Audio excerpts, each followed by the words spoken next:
My presentation today was to talk about women in history related to the parks, and I tried to make it that it was really related to the East Bay Regional Park District, and wanted to focus a lot on the employees that have come our way, but also definitely the advocates and some significant people who worked really, really hard. It's not everyone. And I was extraordinarily overwhelmed when I first started this history project because there are many women out there that have worked really, really hard, whether in the field or for advocating for land or what have you related to the parks. I always want to thank my volunteers. I practiced this presentation with them yesterday and their patience and their guidance, it's just tremendous. And when I hear about the things that people say of me, it's really because I have a lot of support and encouragement and guidance in my life. And I really appreciate all of that. Let's start at the beginning. This would be around 1928 and 29. This was something that we just discovered maybe just only a couple years ago. I had found this document in it, and we always knew about a committee of 1,000 and found out that there was actually a preliminary committee, and noticed that there were a group of women's names.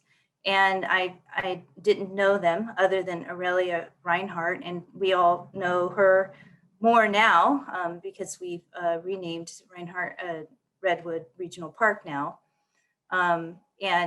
We've done quite some research on her, but there's always more to do. But we also discovered some really amazing women, and I'm just going to point out a few of them here. So the first one is Hester Harlan, and she was a suffragist. She was really highly involved in giving the women's right to vote. As you know, it's Carol had mentioned that it's the 100-year anniversary. And she was also a forester. She was on the Board of Forestry for California and also on the California State Suffrage Association. She was always highly involved with trying to get the women's right to vote. And when women did get the right to vote, she was a staunch supporter of women being involved in politics and public speaking. And when she was participating in the committee, she was well into her 70s. And she's one of the women that the California State Library features in their exhibit about women during this time. And let's see, okay, I've just used my new tool here, the magnifying glass. And then Mrs. Henry Frances Grady, actually her real name is Lucretia Del Valle. That was her maiden name. And of course, women during this time oftentimes used their husbands' names. She was very involved in politics. She was a California delegate in the Democratic National Conventions during the 20s, all the way until the 1950s. Her husband was the Secretary of State. Then he became ambassador for the US, and they went to India, Greece, and Iran. And all three countries, she was a staunch supporter of women's rights and was attributed to being one of the people who helped the women's right to vote in Iran. Okay. And then Annie Florence Brown, I still would love to do more research on her. The only thing that I had found about her was that she was the head of the Oakland social and cultural life in the 1920s and 30s. And she led the helm of the Oakland Forum for 20 years. So the Oakland Forum, I believe, was like a social club at that time. And then the East Bay Regional Park District, when it was founded, we've talked, some of you might have recognized her name, Georgette Morton. She's known to be the first administrative specialist for the park district, but she was involved with the campaign for the park district before that. So she actually met Albert Vail randomly at a city office and got really interested in what he was doing. Albert Vail was spearheaded most of the campaign for the park district, and she got involved. And when they founded the park district, he offered her the job to be the administrator. And I included this because Carol likes to show it on this picture. This is 1940, and this is the construction of the roof at the Brazilian Room. And that's Georgette Morton alongside. That was basically the crew of the park district in 1940. And she worked alongside a lot of them at different times. And a little known fact is that there was also another person working during that time, and her name was Lori Adams, and she's sitting next to her husband, Wes Adams. And Wes has always been known to be the first park ranger that was hired at the park district. And Lori and Wes lived in the key, it was like the park office. This is the Redwood gate, Reinhardt Redwood gate entrance at that time. It's a little faded. I like that the parking fee was 25 cents. But the house, it looks like a house there, and it was the administrative office. And Lori Adams was the first to start doing the park duties of administration, including the first reservations for picnics and community events for the parks. So I just wanted to continue a little on after Georgette and Lori Adams. There were these two women, Carolyn Thatcher and Seal Koblis. When the two women left, they needed somebody to be more of an administrator for the entire park district because it was growing. This is a photo taken in 1962.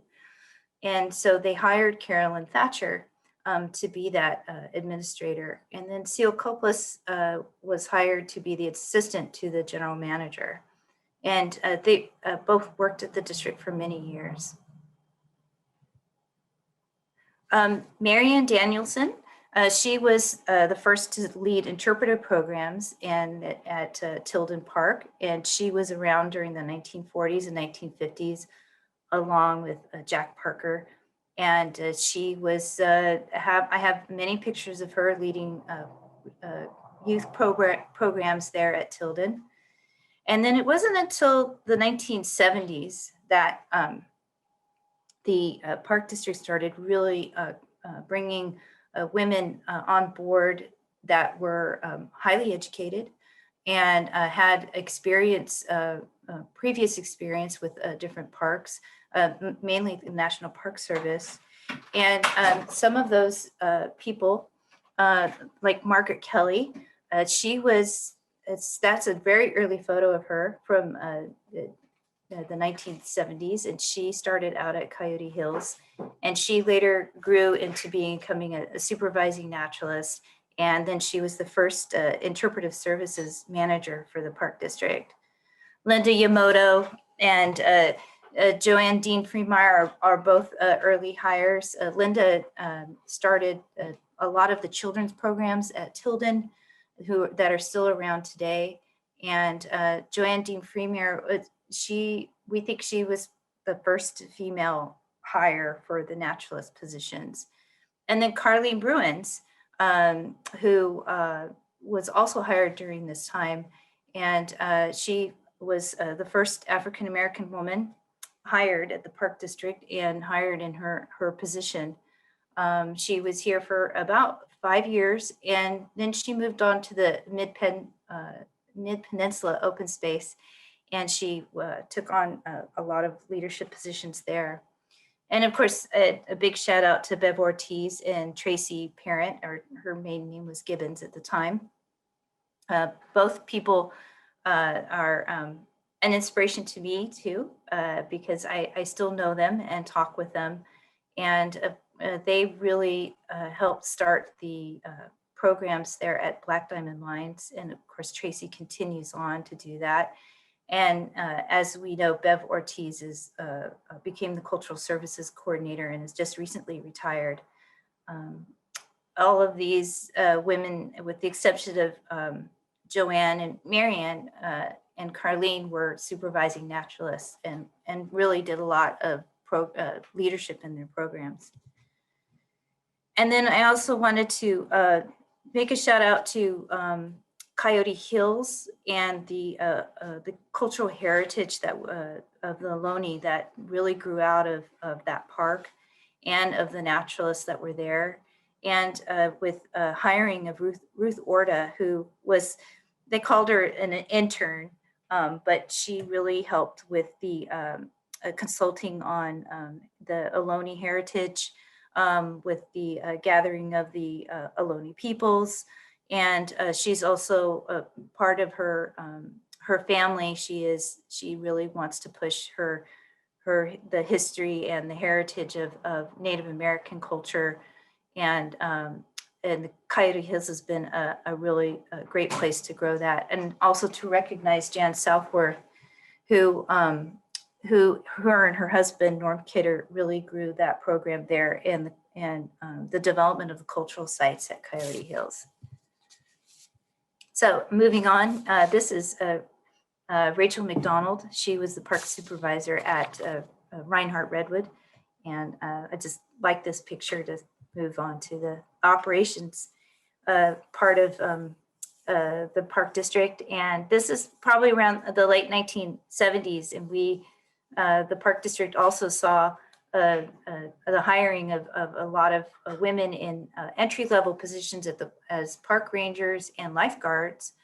And all of them, the women here, Ann Shearer, Ann Rockwell, Annie Kenny, Rachel McDonald, and Renee Crowley, were folks that really grew in their professions at the park district in different ways. Ann Shearer and Ann Rockwell were both lifeguards, and Ann Shearer grew through the ranks and eventually became the chief of maintenance or mast. And then Ann Rockwell stayed out in the field and grew in her role as park supervisor and unit manager. And then Annie Kinney stayed out in the field as park ranger, but her leadership really grew with the union. So that was something that I really wanted to make a point of, that she was a very strong advocate and supporter of a lot of the different changes that happened with the union. Rachel McDonald and Renee Crowley, both of them eventually became unit managers, as well as Ann Rockwell. So they're really amazing women, and all of these women have interviews that we've just recently done, and that wanted to segue into Gretchen Freder, who was one of the first hires in public safety as women. And she eventually became a detective with the park district. But we have a series of interviews that we've done in partnership with the Bancroft Library, and they're available online. You can read the transcripts, and she's got a very riveting interview with the Bancroft. And I just wanted to move on to board members. The first is to just kind of make a point that Aurelia Reinhardt was a board member at the Park District up until 1945. And then after 1945, all the way up until 1972, was a big gap of women leadership in the board. So with the election of Mary Jeffords, the first in 40 years to be elected board member, Mary Jeffords did get a lot of publicity for her election, and Kay Peterson came maybe about 6 years after Mary. And she was Mary Jeffords was the first president, elected board president. And during her presidency as in the board, we saw the passing of Measure AA. She was a very strong environmentalist, and through her work, we acquired many parks, including Brooks Island and Claremont Canyon. So I like that picture with her there. This is at the dedication of the ball field that's out at Martinez Shoreline. And she's standing next to Joe DiMaggio, and of course the rest of the board, and with Ted Radke as well. And I wanted to do some recognition to some of the board members. I couldn't do all of them, but Carol Severin, because she's in our Women in Parks website, and plus she's attributed to really helping establish a full service recreation department at the Park District. She really was a supporter of that. She wanted to have recreation programs as part of the Park District's system. And, that was something, she won many awards in recreation. And she was a long time director at the Park District. The picture to the right is her on the peak that's at Brooks Island. And it's just kind of a fun note that's called Jefford's Peak. And that was a peak that was named after Mary Jefford. So the board had asked for something to be named after Mary when she left the board. And we also wanted to recognize Jean Seary, who was an environmentalist and strong civic leader, also very supportive and helping found the Save the Bay. And she was just a really great person. I was fortunate to meet her. Also wanted to do a shout out to Beverly Lane, who's also still on the board. And I'm going to kind of move on because it's getting late. So I wanted to just kind of point out some women who were leaders in the environmental movement, although they did not work for the Park District, and that was Lucretia Edwards and Barbara Vincent. Lucretia Edwards was a really strong advocate for Miller Knox Park and for other Bay Shoreline parks. And Barbara Vincent was very a big advocate for Point Pinole to become a park. And I also wanted to say that Jocelyn Combs, who was a board director for the Park District, is also someone who helped found parks that were mostly like on the east side, like Pleasanton Ridge and areas around there. And she was a very strong advocate for park acquisitions. And also with Save the Bay, I found this photo, and this photo must have been taken at one of the dedications for Miller Knox. And this is Lucretia Edwards, Kay Kerr, and Sylvie Mclaughlin. As you know, Sylvie Mclaughlin has a park named after Mclaughlin East Shore State Park. And all three of these ladies were amazing advocates. And I found this photo online, but I just think it was a fun photo to just show the legacy. This photo was taken in the 1960s, and that, the long legacy of hard work of environmentalism is pretty incredible. And I also wanted to mention Martin Luther King Jr. Regional Shoreline, and these two women, Barbara Lee and Elsie Romer. And Barbara Lee was a advocate for the MLK March and Rally, as well as the founding of the Freedom Center.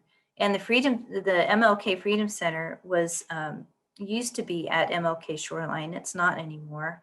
But they also created a day which became Martin Luther King Jr. Day as a day to do a rally, a march, and a shoreline cleanup. And that continues on till today. So this was probably in the early 90s when it started, and it continues on to this day. And she is still a part of that support. Elsie Romer was a a bird enthusiast and advocate for the birds and wildlife that were around the Crown Beach. And one of the things that the area that's the bird sanctuary was going to be a part of the expansion of the shopping mall that's there on the edge of Crown Beach. And she was one of the staunch advocates to fight for a bird sanctuary to be on that property there instead. And they decided to name the bird sanctuary after her. And the Meyer sisters, I'm sorry about the blank screens, but I just wanted to I found these videos and I edited them down because I just wanted to kind of change things up a little bit. But the Meyer sisters, a lot of you know the Myers estate that's out at Dry Creek Pioneer Regional Park. And that property was designated back in the 1960s to become a freeway. And there were three sisters, Jeanette, Mildred, and Edith.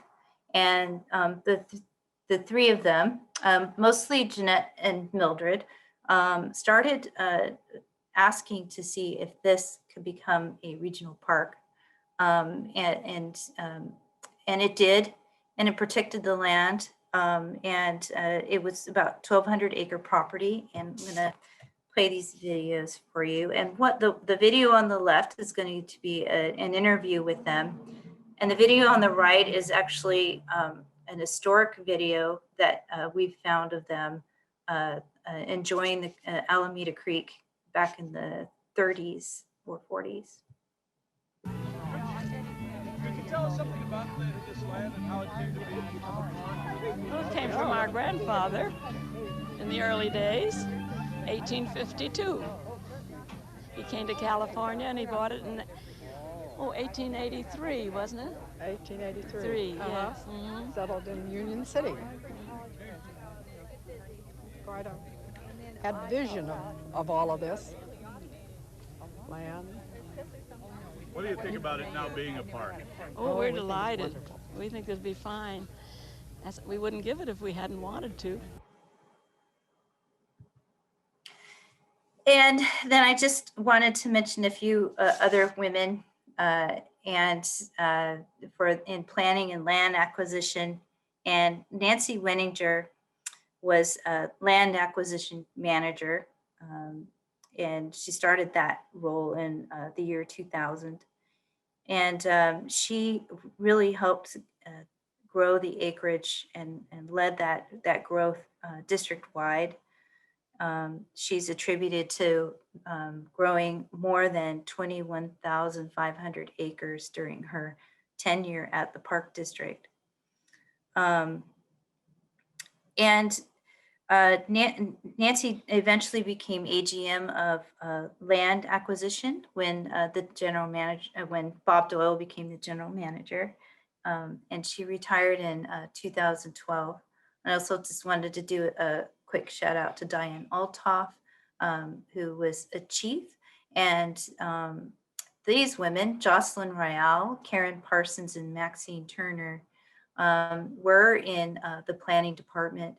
But I have to attribute a lot of what the archives has today to these three women, because part of what they were really into and recognized that the Park District had a lot of historic sites and cultural resources. Jocelyn Royale focused a lot on trying to get interviews for people. Karen Parsons created the naming project, or the naming, how the naming process as it is today. And Maxine Turner was really a supporter of preserving historic sites and cultural resources. And I have to do a shout out to public affairs leadership. It was something that I just realized. I was looking at the history of AGMs and leaders in public affairs. And Richard Trudeau, who became general manager in 1969, before he became general manager, he was really the one that started public affairs and the what the importance that it had to the Park District. And since his departure from public affairs, there has always been a woman in leadership for public affairs. So it's these four women, and of course it continues with my boss, Carol Johnson. And that's it. And I think I finished a little bit on time.